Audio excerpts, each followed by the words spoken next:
The Department of Justice proposed rulemaking process is heating up again with gun shows as the Senate Bill 2 CCW instructors rules are closing out. We're going to bring an attorney on to talk about both. Let's talk about it.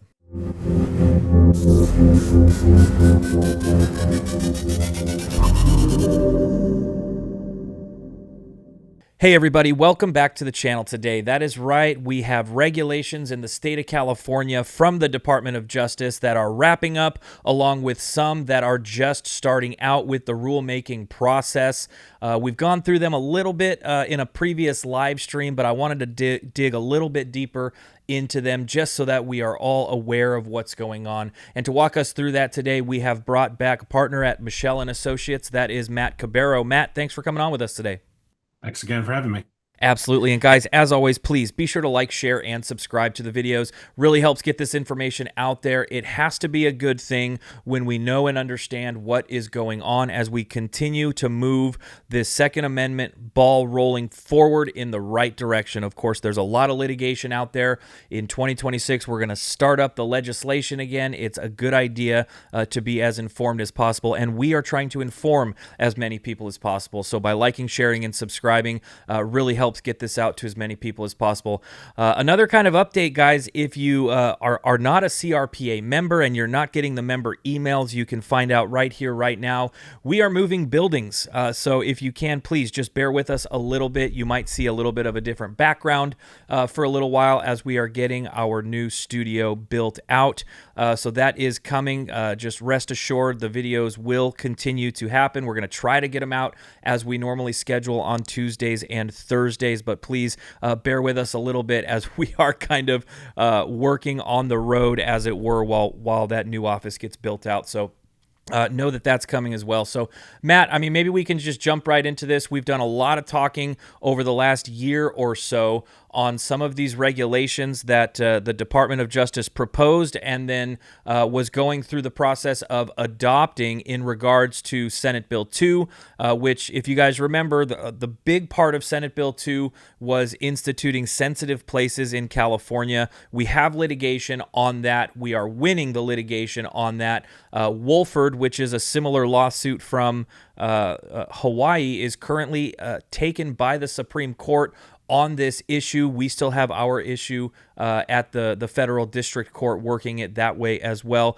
But another part of that, which was followed up by regulations, had a lot to do with instructors and who could instruct CCWs in California, Matt. And if you could pick it up here, we got this proposed rulemaking. We went through the process of putting in our comments, and then it went from there. Can you kind of summarize for us the rulemaking process, first of all, and then specifically with these regulations following Senate Bill 2, what they were and where we've come to now?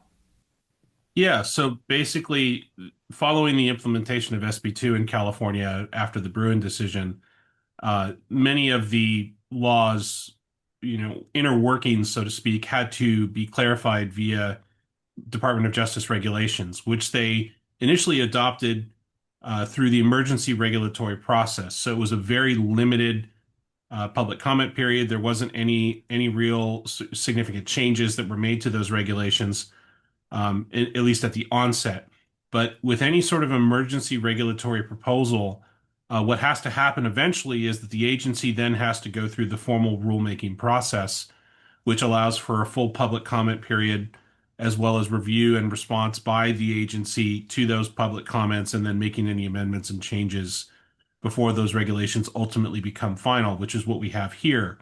And one of the shall I say, bright spots about these regulations, as you sort of alluded to, is that the California Rifle and Pistol Association, as a result of this regulatory package now being finalized, has been authorized to provide the required training credentials for individuals that want to become DOJ certified instructors that can then provide the actual training that Senate Bill 2 and the California CCW rules and regulations require for individuals to undergo in order to get a CCW license. So basically now, if you are post law enforcement instructor, specified firearms instructor, but also now if you have a credential from the CRPA as a CRPA certified instructor, you can now also become a DOJ certified CCW instructor in order to actually teach the CCW courses in California. Can you kind of explain, like, this was a huge issue prior to these rules being made. You had a bunch of people who were previously allowed to provide this CCW training who seemingly overnight were not. I mean, in any industry, you have people constantly getting out, you've got people constantly coming in, but you also have that base of people who are currently working this. Is the CCW training the only thing that these rules and regulations hit? Because it sounds like this is a positive thing. It was able to kind of cater to a lot of people and allow them to continue their CCW training. Is that really kind of how it played out? And is it kind of finally coming to an end? Are these, set in stone and adopted and we're good moving forward? So a couple things to unpack there. So initially, the regulations as a whole address more than just the CCW instructors. They address a lot of the back end stuff that, for example, an individual CCW applicant won't really see, like how the law enforcement agency interacts with the California Department of Justice when processing the CCW application, things like that, that implement the various provisions of SB2 that are sort of necessary for those provisions to actually effectively work and for the agencies to understand how to actually process these applications. So, from a day-to-day perspective, an individual that's just trying to get a CCW isn't really going to feel the effect of these regulations to a significant degree, let's just say, outside of the fact, of course, that you still have to deal with the law at issue that, a lot of people will be dealing with. For example, as you alluded to earlier, was the sensitive places restrictions and things like that, which aren't really affected by these regulations in any way, shape, or form. But this is effectively the last sort of step that DOJ had to take in order to get these regulations finalized. And so this is not something that you're going to see likely any changes to anytime soon. DOJ could, of course, come back at some point in the future and say we want to make additional changes to these regulations. But you're not going to see a whole lot of changes to that moving forward here because this is now sort of the final process. And so, of course, you've mentioned several of the lawsuits that are currently pending. And of course, if those lawsuits are successful in, for example, holding some of the laws that were enacted as a result of SB2 or potentially all of them unconstitutional, then of course a lot of these regulations that implement those provisions are defunct by nature or otherwise would be amended to make those changes that the ultimate court decision would reach, if that makes sense. Yeah, normally, you would say something like it's good that it's finally coming to an end. It's kind of hard to say that, though, when you've got a lot of laws, rules, and regulations in California that shouldn't be there to begin with. But that fact remains. The door on these regulations pertaining to Senate Bill 2 are closing, and where a door closes, I've heard a window opens, which brings us to the new regulations that DOJ is proposing, and it's going to go through the same process. Jacob, if you could actually pull this up for me, this is from the DOJ's proposed rulemaking pertaining to gun shows. And we can go straight down to the effect of proposed rulemaking. It reads like this. The proposed regulations provide condensed and clear requirements for gun show producers and gun show vendors, including firearm dealers, ammunition vendors, exempted federal firearms licenses, manufacturers, and gun show traders. The proposed regulations explain the process to apply for a gun show producer license, provide the format for providing an annual calendar and event and security plan and revised event and security plan if needed, and the list of prospective gun show vendors to the department. It explains what documents gun show producers must have in their possession and make available for inspection, provide requirements for gun show vendors such as clarifying documents and must be on site, and requirements for safely displaying firearms and ammunition at the gun show. So we've already kind of gone through the process multiple times, Matt, of proposing these rules, going through the comment period, and then adopting or amending them. These proposed rules, they don't really seem like they're adding anything. Is this just, explaining the process, provide the format, provide clarifying documents? Is there anything that is like substantially changing here, or is this just a clarification effort? That's a good question. And admittedly, when I first saw these come out, I was a little perplexed as to why, basically. There wasn't any sort of clear, shall I say, predicate issue or something that came up all of a sudden that, prompted DOJ to produce and publish these proposed regulations, at least as far as I could tell. Nonetheless, it's what we have here is an example of DOJ exercising its regulatory powers to the extent that it's lawfully able to do so, as far as implementing the various provisions of California's gun show requirements. And so, just as you sort of alluded to, they seem to specify the process by which a producer of a gun show wishes to apply for the necessary license, which we already have a requirement for, as well as to provide specified formats of various things, including the list of gun shows that they're intending to hold in California everywhere, as well as submitting, information concerning the show producers, as well as, the location, things like that, and how DOJ will go about actually conducting inspections at these shows. But one thing just to point out, of course, is that this is at least as of today, recording, these regulations are still subject to public comment. And so if you are a gun show producer or vendor, I would encourage you to take a close look at these specific proposals. And you can submit public comments on this proposal by 5 p.m. on December 9th of this year. And so you can submit them online via email or to the California Department of Justice via mail directly. And then, of course, because this is a formal rulemaking process, this is a process by which DOJ will then have to respond to those public comments. And it could be that as a gun show producer or vendor, you see something in there that doesn't make sense, or something that not everyone is readily apparently sees just out of the proposal itself. And so I encourage everyone that has an opportunity to submit comments for that very reason, because it's always important to get an individual perspective on regulatory proposals like this, to call attention to things that not everyone might necessarily see or would be readily apparent. So to the extent that, if you're watching this and you're curious about it, please, take a look at it and see, what comments you might be able to be willing to submit to help at least call those issues to the attention of the authorities that are making the regulations. Well, I guess, it sounds like we kind of came to the same conclusion. There's not really a whole lot new, like you said. There's already a licensing process. There are already requirements requiring FFLs and COEs for vendors who sell firearms and ammunition at these gun shows, which is kind of this. You alluded also to the same thought that I did. I mean, in their documentation, they stated that there was an issue that they highlighted from a gun show in like 2022. I'm curious, have you ever seen something like this? Like, here we are at the end of 2025. You're highlighting the reason for these proposed rules, the reasoning from 2022. Why would they wait 3 years unless that's not the reason that they're proposing these rules? Can you make that make sense to me?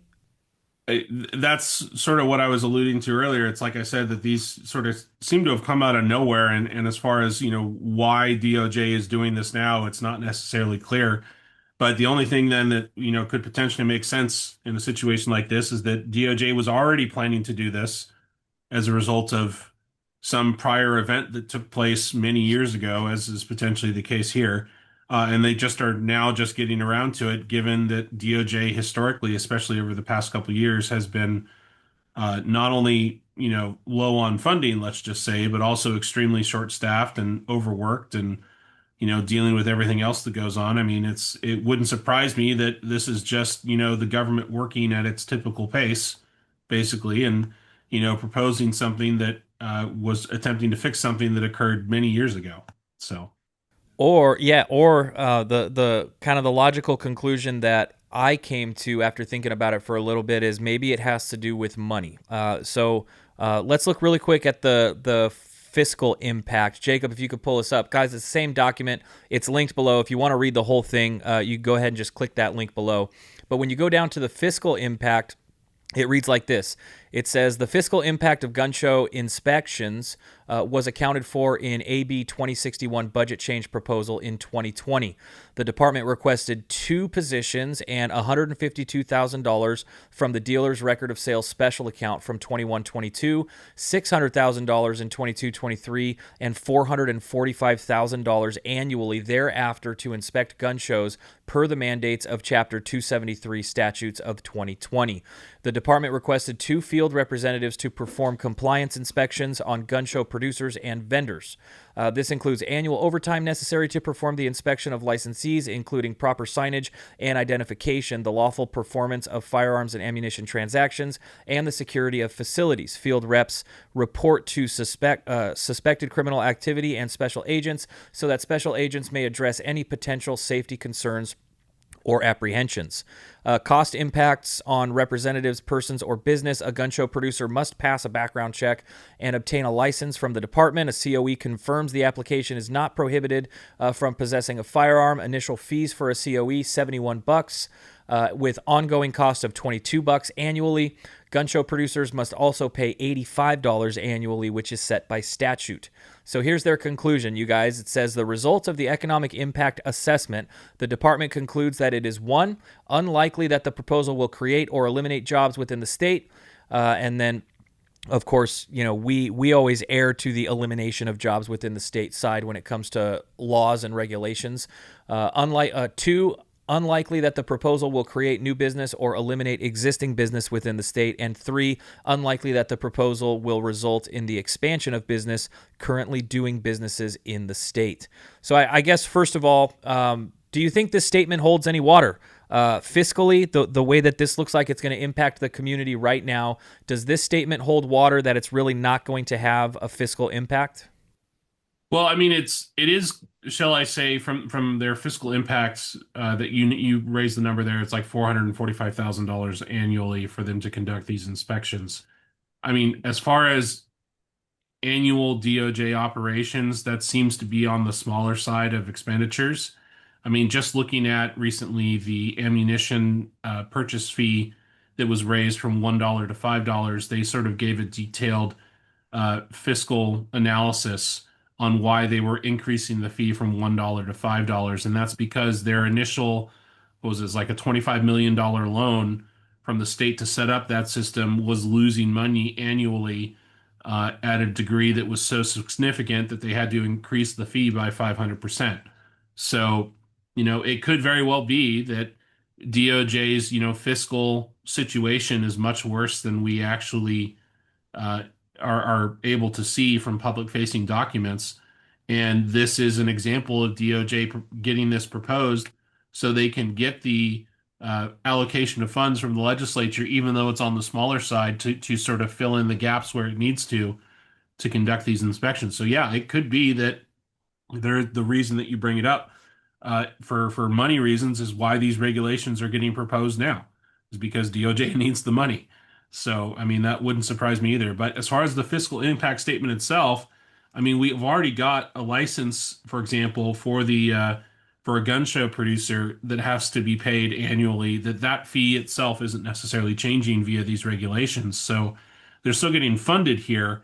But I guess this could be an example of DOJ wanting to, for example, increase or at least increase awareness with the legislature, shall I say, to justify its expenditures and justify its, you know, its operations, let's just say. Yeah, and actually that's a slightly, I mean, still having to do with money, but that's a slightly different conclusion that I came to, and I was hoping that you could clarify for me. I guess the question here is, do these rules make any more work for the Department of Justice? And we talk about these, you know, these circular motions that a lot of anti-Second Amendment stuff does within the community, where you create laws that create criminals, which creates a need for more laws. And you got circular thinking there. I was kind of wondering, does this create a circular pattern of we create new rules, create more work for ourselves, create a necessity to have more money, which creates the necessity to further tax people? Do you see that as a potential possibility here? Do these regulations read to you in any way that it's going to be more work for the Department of Justice? Well, that's kind of where I say it seems like it's kind of small potatoes generally because, what you're looking at is, as according to DOJ's own fiscal statement here, that there's approximately 55 gun shows that are scheduled next year, and they're, basing these costs for the average salary range of, I think it's like level two California. It's like $33, just under $34 annually kind of thing. So approximately, fiscal impact on the government will be, give or take $7,500, give or take for the per application for each of the 55 gun shows is the number they're coming up with. And so again, that's still pretty low on the annual cost kind of thing for what DOJ does. Like I said, just comparing it to the ammunition system, which is like $25 million to set that up. So it's it's difficult to say, but like I said, to me, this if I'm just giving my uninformed, educated opinion, so to speak, I think DOJ is struggling to find money, and they're going to get it where they can, and that's really what this is about. Well, certainly it seems like the impact on the community will be low as compared to other rules and regulations that we've seen in the near and distant past. But nonetheless, something to follow along with, as these things can always change. These rules can be amended. That's what the comment period is for. So we're definitely going to keep an eye on it. But Matt, I appreciate your time. Thank you for coming on and walking us through that today. Yep. Thanks for having me. Absolutely. And guys, one more time, please be sure to like, share, and subscribe to these videos. If you want to continue and see content like this, it's a great way to contribute to that effort. We are trying to get the Second Amendment moving in the right direction in California and keep it moving that way. We've got a lot of positive things that we're going to be talking about in videos closing out the year here with legislation and litigation and rulemaking just like this. So if you want to keep seeing it and you want to share it with others, please do so. It really helps out the channel. Thanks again, guys. We'll see you on the next one.